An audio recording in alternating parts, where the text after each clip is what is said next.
Lydia Day, Fight Connect TV, proudly sponsored by ESBC Boxing Game, and I'm here with the victorious Anthony Tomlinson, ringside at Ponds Forge in Sheffield at FIGHTZONE. Congratulations, how are you feeling? Yeah, no, I'm feeling good, like you say. Another hard test in there tonight, you know what I mean? He come for a win, you know what I mean? He's a great fighter, big, strong. I had to step up weight classes once again because nobody at my weight's fighting me, you know what I mean? So it's beyond a joke, you know. But like I said, we've got a good win, got to embrace that against a kid that was 2 weights bigger than me. So yeah. I mean, we've been here before. We've talked about it loads of times before about how you cannot get an opponent and you're having to change weight classes like that. I mean, how frustrating is it? It's frustrating. It's really frustrating because when you're going in there, I know that I'm confident that I'm strong and I'm a big guy at my own weight. So getting in there. And then when you do get in there, it's completely different ball game. You know what I mean? When they've got that extra bit of weight on you, they're cutting weight to make that weight. I'm trying to eat up to get to that weight, and it's completely different. So it is frustrating that I'm not getting the right opponents. But like I say, I'm getting the job done, and I'm winning. I mean, opponents aside, you have been out this year a couple of times, so I imagine that's one thing to be kind of positive about, that you are getting to get in the ring and to showcase your skills, right? Yeah, like you say, it's right. I've been out 3 times this year from after COVID, after all lockdown, so I can't be more grateful for that, and thank FIGHTZONE enough for that. But like I said, my first fight were against a cruiserweight, and then my next fight were against a former world champion, and then like this one with a super middleweight, and then you're like, when are we going to get in with somebody? Heavyweight next? Yeah, I know, we may as well, we'll jump in with anybody, you know what I mean? But like you say, if I'm having hard fights like that, I may as well have hard fights in the away corner against top 10 British prospects, you know what I mean? Because at my weight, I'm going to be a massive problem. Absolutely.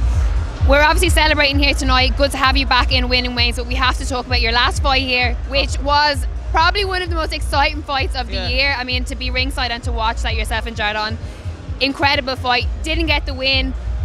How has the period been from that fight to now? Because a lot of people questioned, you know, and rightly so, because it does sometimes happen to fighters when you take a loss like that, a high-profile loss like that with a lot on the line. How will they bounce back?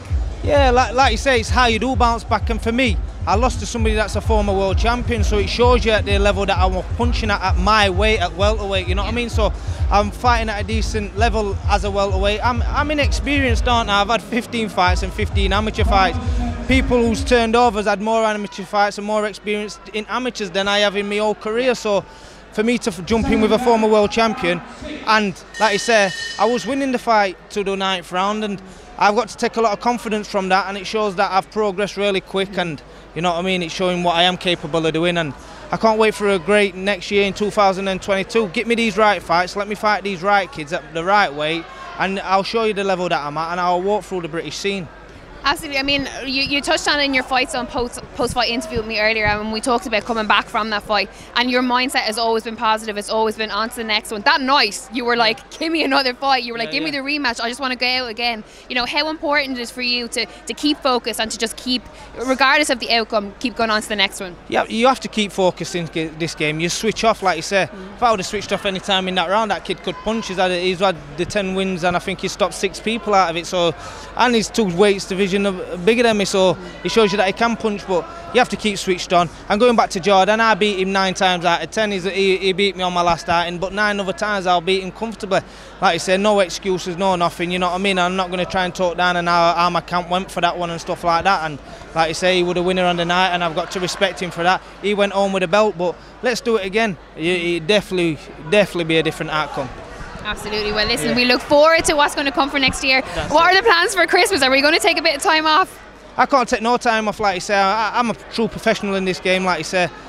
Only thing I'm going to do is just enjoy some food with my kids tomorrow, you know, and then from that, it's still keeping weight down, and we're out again in February, you know what I mean? In February, we're fighting somebody at my weight, it's happening, and like I say, I'll destroy him. Well, listen, we look forward to that announcement, and we look forward to February. I know it's a long way away yet, but we look forward to it. Thank you so much, Anthony Tomlinson, for Fight Connect TV.